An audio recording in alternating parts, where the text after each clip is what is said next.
3, 2, 1.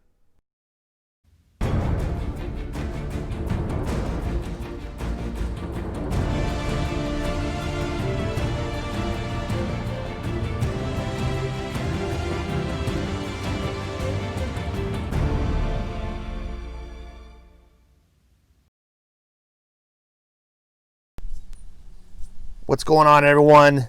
Today is September 2nd. It is a Wednesday, and you know what that means. It's New Comic Book Day, and this is another comic haul video, car video, whatever you want to call it. This is Stan the Man joining me, as always, or whenever he can.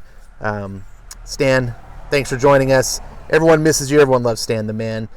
He's the man, the myth. Not really a myth because he's real. Legend. For sure. This is Forky. And those are cars driving by. I hope they already drove by. You can't see them. I'm in my car. We're shooting a video. This is the War of the Realms little gimmick thing that they... Remember War of the Realms? Remember that? That was this year. You already forgot it, didn't you? Everyone's forgotten. This was such a nothing burger event. 4 years in the making, Jason Aaron, for nothing. But this was the big gimmick that Marvel was going to give out. This little pinwheel thing here that you could... I figured I'd put it to use. You could see the time. I got my phone here, listening to some Brandon Sanderson, The Way of Kings. 47 hours. This book is gigantic. Got myself a nice Polar Pop Epic. My bag, got some chips. Look at that. Flamin' hot dill pickle. I cannot wait to try these. And then the creme de la creme. The reason you're all here, it's a burger from the reason I'm here, actually. Oh, there's comics. That's why you're here. But we got a burger unboxing. Because who else? Where else are you going to go on YouTube? There's millions of YouTubers. Who else does burger unboxings? There's probably a lot of people, actually. I should do a search for that. Every week, well, not every week. Most weeks when I go to the comic book store, correction, every time I go to the comic book store, I don't know, most of the time I go to the comic book store, I grab an In-N-Out double because it's one of my favorite things to get. This one got a little smashed because I had the burger in a box, and there it is. Oh man, usually it comes out like nice picture perfect. Don't get your finger in this is my burger. I can put my finger in it if I want. I'm gonna devour this. You're gonna drool. If you don't have an In-N-Out nearby, I'm sorry. And then we're going to get into some comics. Thank you for indulging me every week or however often I do these videos, eating that burger. I know it seems weird to some people. Other people literally get offended if I don't show the burger. So it's fun. It's kind of fun to do. Hopefully you've got a cool eatery that you love wherever you are in the world, and you can make kind of a ritual of getting comics like I do. I think it's a really fun thing to do, to make your day, look forward to going to the store, getting the books that you love. Hopefully you love them, man, because you spend a ton of money. Speaking of a ton of money, the receipt. Always show your receipts. Today, my receipt, that's $50 in comics. Thank you. That's very nice that they put thank you on the receipt. From Clerk 1. Jesus, $2 in supplies. Anyways, you spend a lot of money on comics, and that's kind of something I wanted to talk about today, was spending in comics. But first, some comics I didn't have to spend any money on. I got free Comic Book Day edition of 2008, Best of 2000 AD, Volume 1. Best of 2008, Volume 1, Issue 0, $0 US. It's pretty cool. There's no free Comic Book Day thing on it. It's just, here's a $0 issue. I really hate this thing though. Oh, there's the free Comic Book Day.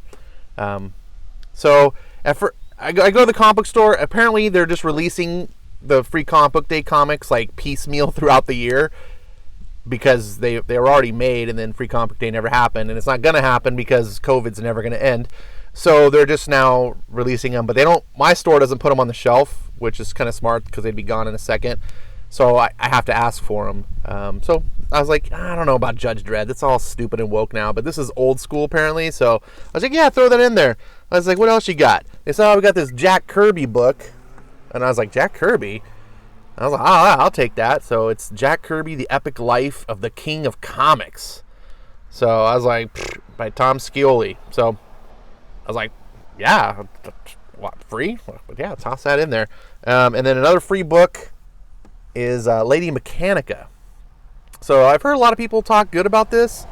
It's got really pretty art. I'm not a big steampunk guy, but I was like, yeah, I'll try it out. It's free. I think I have a Lady Mechanica book actually from last year's free comic book day that I never read. So I guess this is another one. But, you know, we'll see.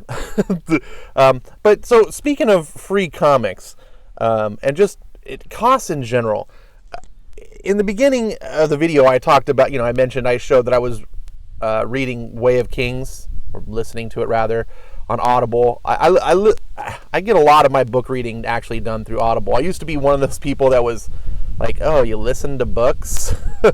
And then I started getting a really long commute and stuff, and I found that, if you have a half-hour commute each way, and I know some people like that, you think that's a long commute. I realize that's not a long commute, but if you have a half an hour commute each way, that's an hour a day of reading you can get accomplished that, otherwise you just have to sit home and read, which you can still do if you want. But I found that more and more I was not getting a lot of reading done because it's a big investment in time, and I like to do other things besides read. And I like to read comics. So even when I do read, I read comics, and even when I read comics, I can't keep up with all the comics, and you can't, unfortunately, listen to comics on audio. That doesn't work. It's a visual medium. So now all the reading I do is sucked up by that, plus I play video games, plus I play regular games, plus I watch movies. I have other hobbies and things that I'm into, and it's just like, reading is by far the most time, intensive thing. So I listen to Audible books occasionally. I haven't listened to one in a while because I've been so inundated with YouTube and podcasts and things like that. So that sucks up your time, even when you're on the go. But I was like, I need to stop. I was getting really depressed at I still kind of am. The way of the world, the state of the world right now is horrendous, especially for Americans. And I say this obviously.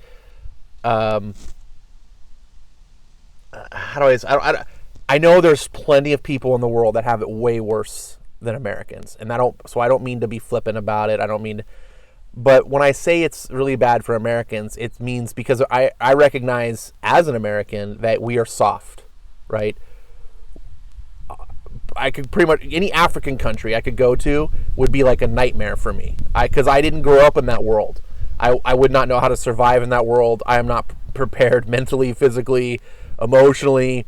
That world would kill me. I have no doubts about it, and I don't pretend otherwise. I don't pretend to be some total hard ass. I'm not. I'm prepared for Western culture. And this is a country that many generations before me have paid the price. They put their lives on the line to bring a free, civilized culture where we can pursue our dreams and have happiness, and we can live peacefully amongst each other. We can have people of all different races and creeds and religions and live and commune together and be happy. This is the dream of our forefathers, and this is what I was raised in. This is what the children today are being raised in, and that dream is being destroyed. Now, this video is not going to go all into a big political diatribe. I could easily do that. I could. But that's all been depressing me. That's where basically what I'm trying to get down to. And I realize that if all I do is sit and watch YouTube videos, get on Twitter and see and just constantly inundate myself with what's happening in the world, I don't have escapism. That's the whole point of all this. Escapism. That's the whole reason I get upset at the leftist progressive politics. In my escapism, I can't escape. So I made a conscious effort. I was like, you know what? I need to put down the podcasts. I need to put down the YouTube videos, listening, Tim Pool, for example, is a guy I get a lot of my news from. Really good guy. He's very I want to plug him because he's one of those. He's not slanted. I mean, he's a self-progressed leftist, but he very much is. He's a fair thinker. Meaning he always tries to be, give credit where credit's due and always be fair about every topic. And I appreciate that. But anyways, my point is, because of the state of the world, even his fair, it's just people getting murdered, shot, beat, cities burning, people's lives ruined day in and day out, and it's driving me nuts. I'm a very feeling person, and it's emotionally wearing on me. So I was like, I got to put that down, and I just need to start picking up some books again and listening to escape. I don't think it's healthy to completely escape. I see people who the pendulum swings the other way, where they don't. That's why they get mad when I start talking about politics and stuff, because they don't ever want to leave their escape. They don't ever want to face reality. They don't want to hear, it's pissing me off. That's not why I watch your YouTube video, Ash. And that's fair. It's your life. You live it how you want.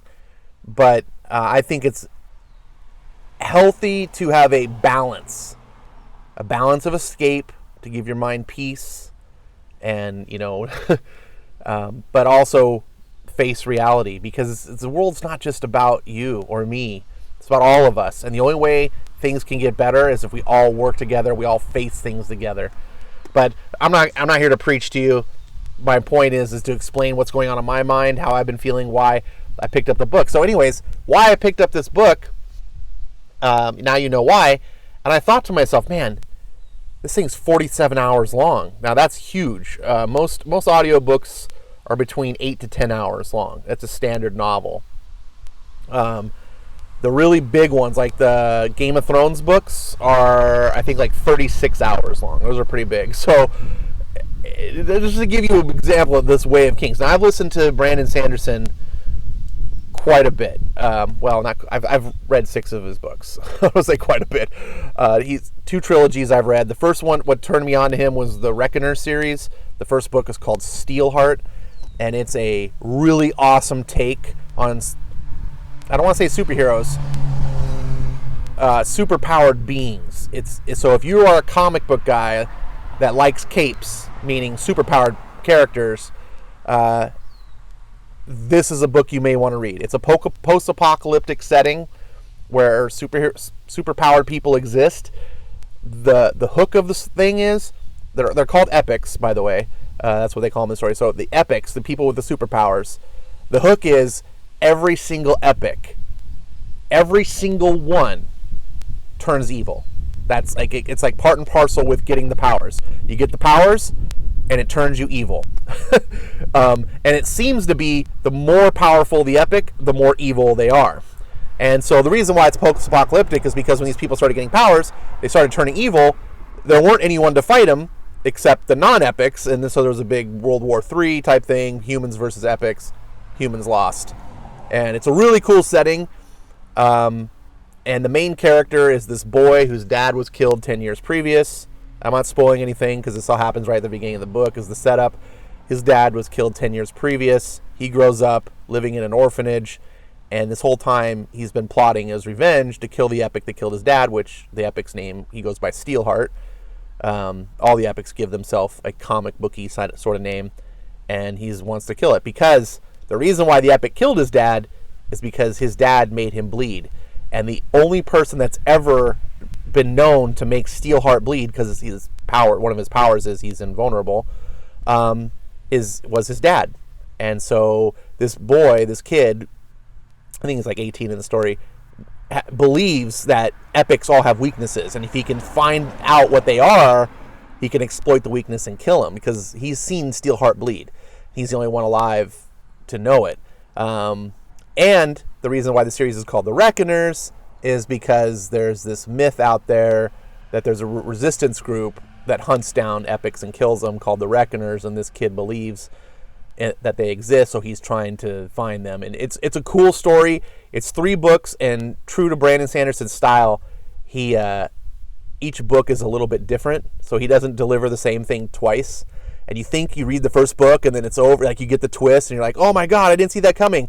All right, Brandon, I'm on to you. So you read the second book. I know what you're going to do. And then the next, you're like, oh, Jesus. Okay, second time, fool me once, fool me twice. Got it. Third book, again, you're like that. He knows how to do trilogies. Holy shit. And then I read Mistborn, which is the series he's most known for. And I thought, I was like, the first book didn't see coming. I was like, what? And then it was over, and I had to read the second book. I was like, okay. And the second book is a completely different type of story. The first book is like a heist book. The second book is like, I don't even want to say because I don't want to spoil anything. But Mistborn is a fantasy novel. So, anyways, those books are about, I think they were like 12 hours each. I want to say 10 to 12 hours audio. So they just give you an example of the size. So Way of Kings are huge. I've heard people say this is their favorite fantasy series ever. So I'm looking forward to it. It's going to be a while for me to finish it. But Ash, you've been rambling on forever. I know. That's what I do. I ramble. So my point is, for 47 hours, I pay $15 a month for an Audible subscription, get these books. Or I could just go to the bookstore and buy Way of Kings. It's probably like 10 to 15 bucks, depending on what version I want to get. Or I can go to a used bookstore and probably get it for a couple bucks. It is. Why am I paying all of this money for these comic books? Well, part of it is because I love them. I love comics. I love the medium, the genre. It's an American pastime, if you will. It's an American myth. It's distinctively part of my culture. I grew up with it. But $50 in comics, that's a lot. And I just... It's eating into my budget for other things like I like to do, like video games, movies, and books. So I pay $15 a month for Audible. I get all the books I want. Well, actually, not all the books you want. That doesn't work that way. You download, you get a credit, basically. Every month you get a credit for a book. And then they'll sell you other books at a discount or whatever. And what I do is I just let the credits pile up. And, and now I've got like 100. I've had Audible for years. And now I have like 150 books in my library. I think I've listened to about a third of them. The reason I have so many books is because Audible will constantly have this like, oh, get 2 books for 1 credit deal type thing. And even though I'm not looking to start a new book, I'll go through the deals and be like, oh, that's too good of a resist. So I just add it to my library. And so it piles up. Way of Kings has actually been in my library for like 2 years. When I first started reading Sanderson, I just didn't want to invest in time. It's like there's all these other books. It's like, that book is so huge. But now I was like, I really should read it because Sanderson is one of my favorite authors now. This guy, twice these trilogies that astounded me. They're so good. He's such a good writer, and I like fantasy. And comics doesn't really do fantasy too well. So that's kind of where I go. I had a conversation at the comic book store today. Man, there's also a lot of cars going by.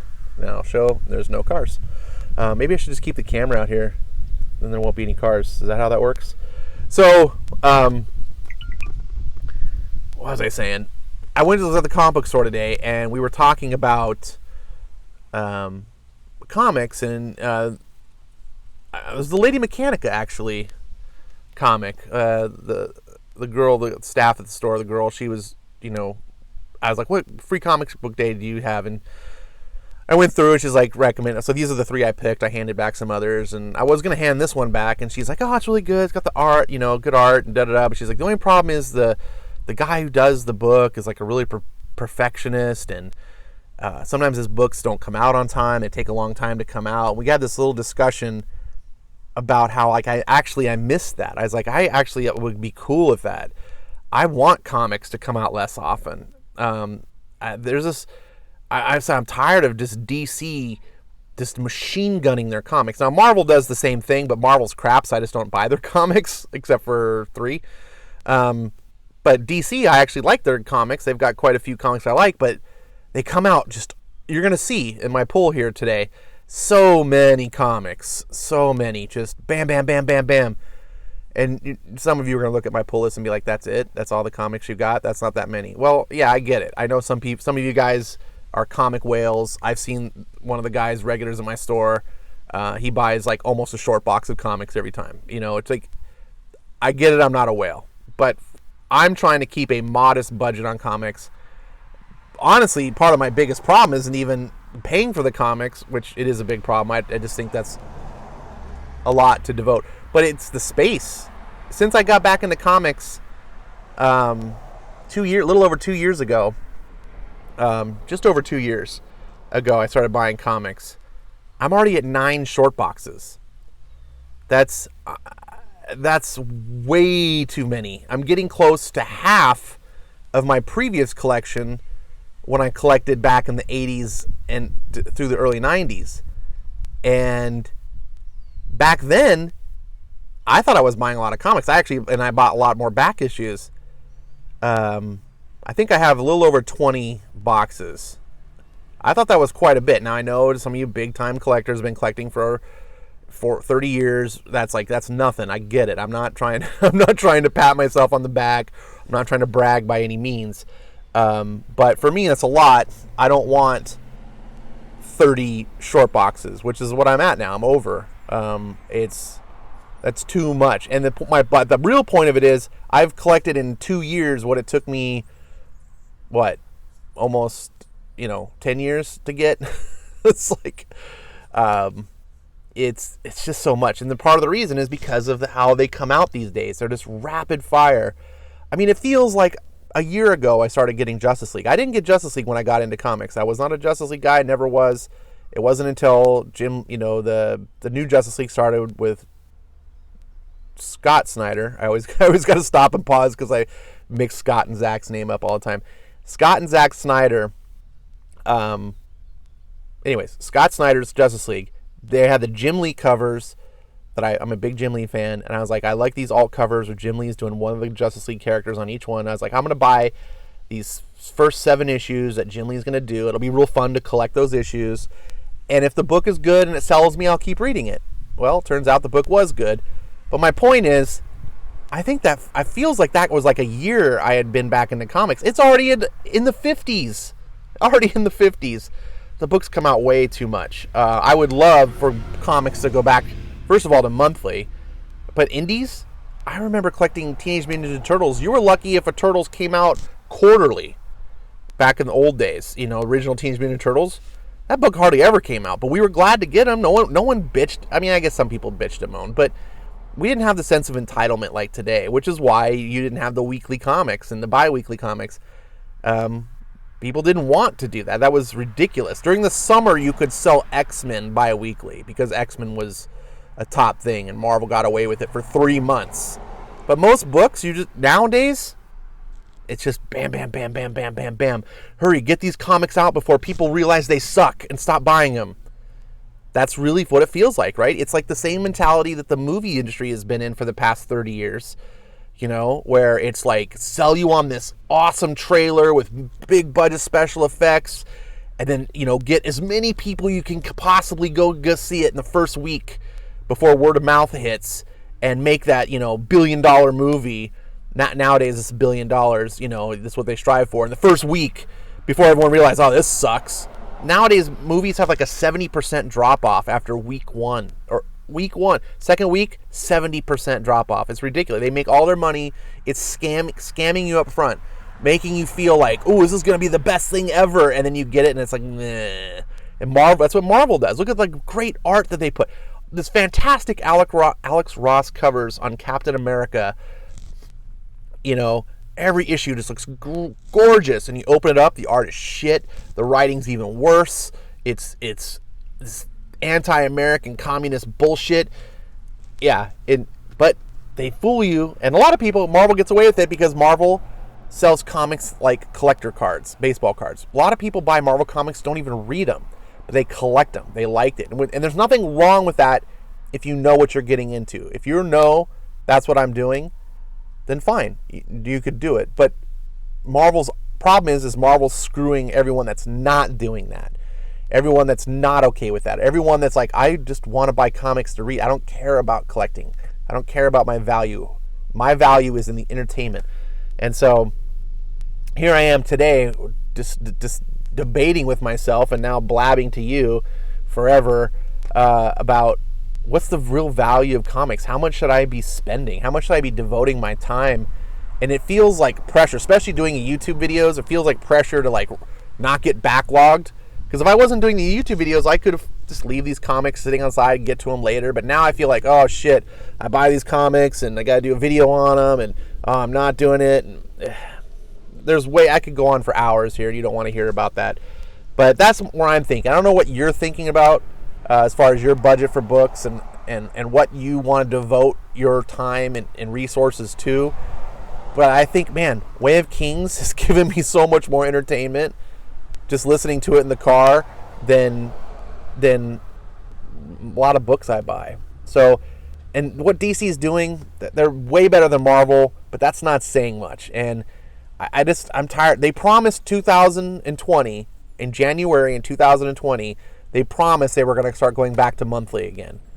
And then they fired Dan Didio and all that shit went out the window. And hey, I get it. You can't say no to money. That's the thing. This is one of the problems that's downgraded, hurt the comics industry. They paint themselves into a corner. Once they start doing these greedy practices, it's hard for them to say no. Once they gave in to the variant cover bullshit, they can't say no to it. They can't back off. They can't justify to their stockholders or their bosses or whatever, like, why they're not making as much money per comic anymore because, oh, well, we don't do the variant. Oh, we're not doing these schemes. But the real problem is you have to have a bigger sight.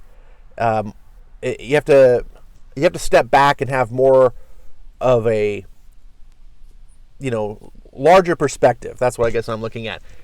Yes, you may be making more on this issue right now than you would if you just stopped the variant covers.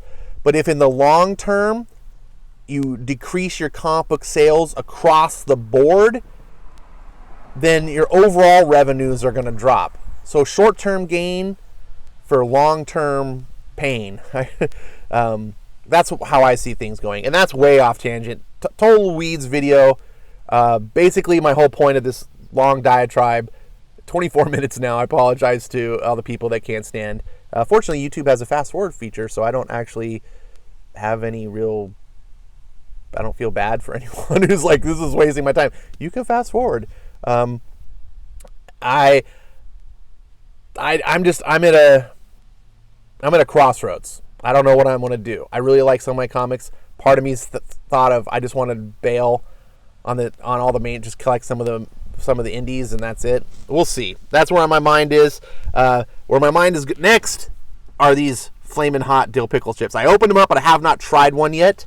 I didn't want to have chip fingers when I touch these comics that I don't have in bags. So let's put those aside. And I gotta try here. Flamin' hot dill pickle chip. Let's see here.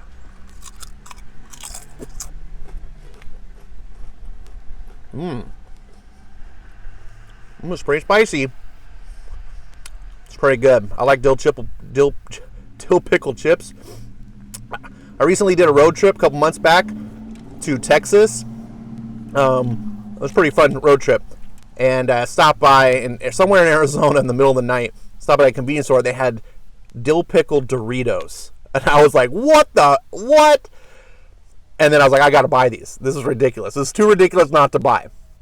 And they turned out they were super good. Like, I by the time I was done with the bag, I was like, I wish I would have bought more bags of these. They're so good. And I can't find them anywhere, and I'm sad. But normally I like dill pickle chips anyway, but these Doritos, these are really good. They're spicy, and they have a little bit, not overpowered dill taste. Yeah, they're kind of spicy. I need some Polar Pop.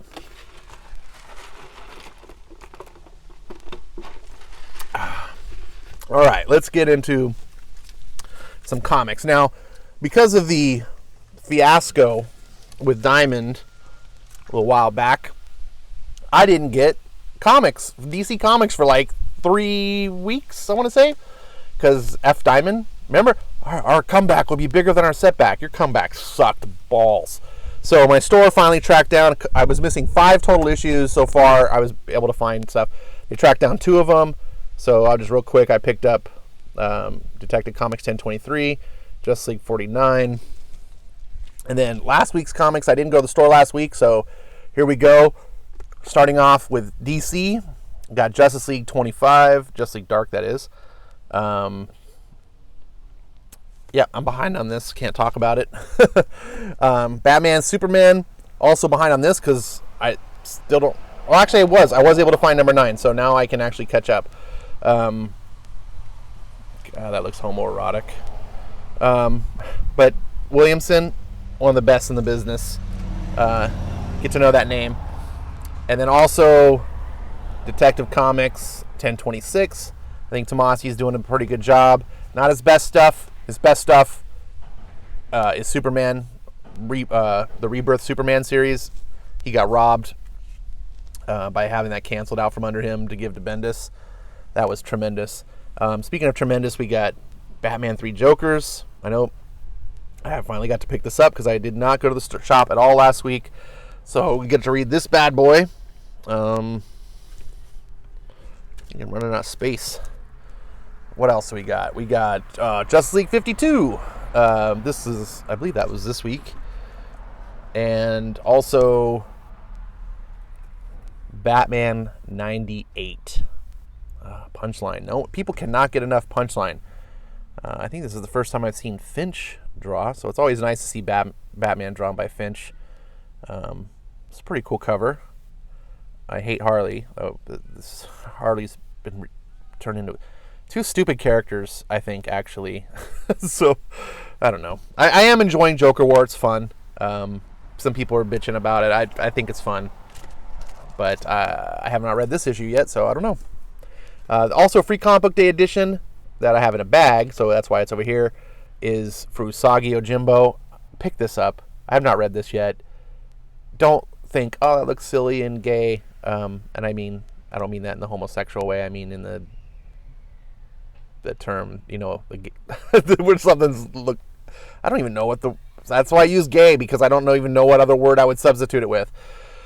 Lame, I guess. Looks lame.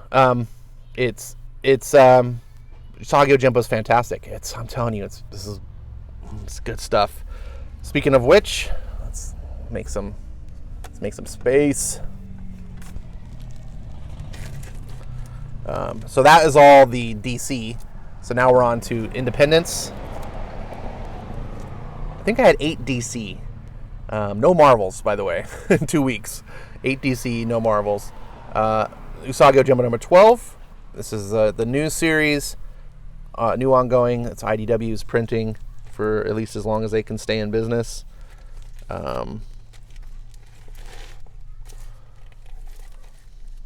Then we have Blade Runner 2019. This is a series I say all the time. Wes over at Thinking Critical turned me on to, and I was just like, whatever. I don't really like to get licensed properties, especially by no-name comic companies. Blade Runner, it's gonna suck. It's anything but. It's actually by the screenwriter of the tremendous Blade Runner 2049.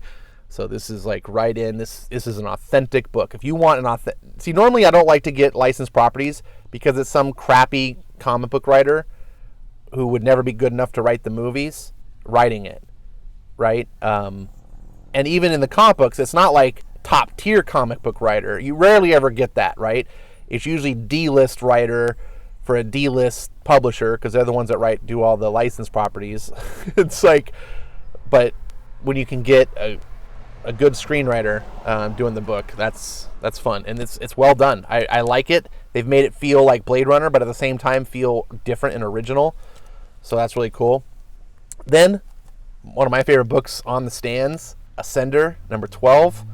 This is the series you should be getting. You do not need to get Descender at all. Don't feel like, oh, I'll be behind. I recommend Descender. I bought both of the hardback omnibuses, collects the whole series. You can get them for $35 or less on Amazon. They're super gorgeous, oversized, beautiful. You will treasure them. The art's gorgeous. You'll show them off.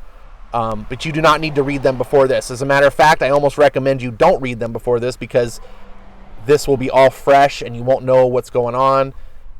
I mean, you'll know what's going on as the story tells you, but you'll let things be surprised. Like, you won't immediately know this character's from Descender, but you read it in this book, you won't really know. You know what I'm saying? So it'll be more things will be more revealing to you, like, cool. And then as you go read Descender, it'll be like, oh, this is where it all comes from. And then last but not least, Firepower. Robert Kirkman has sold me on a third series. I buy 3 Robert Kirkman books. And I actually buy it twice because I pick up one from my buddy. So, Gigamock, if you're watching, there's your book. Or maybe the one underneath is your book. I haven't decided yet. We'll figure it out. So those are all my indies. I'm not going to put the DC ones up. This video has gone way too long as it is.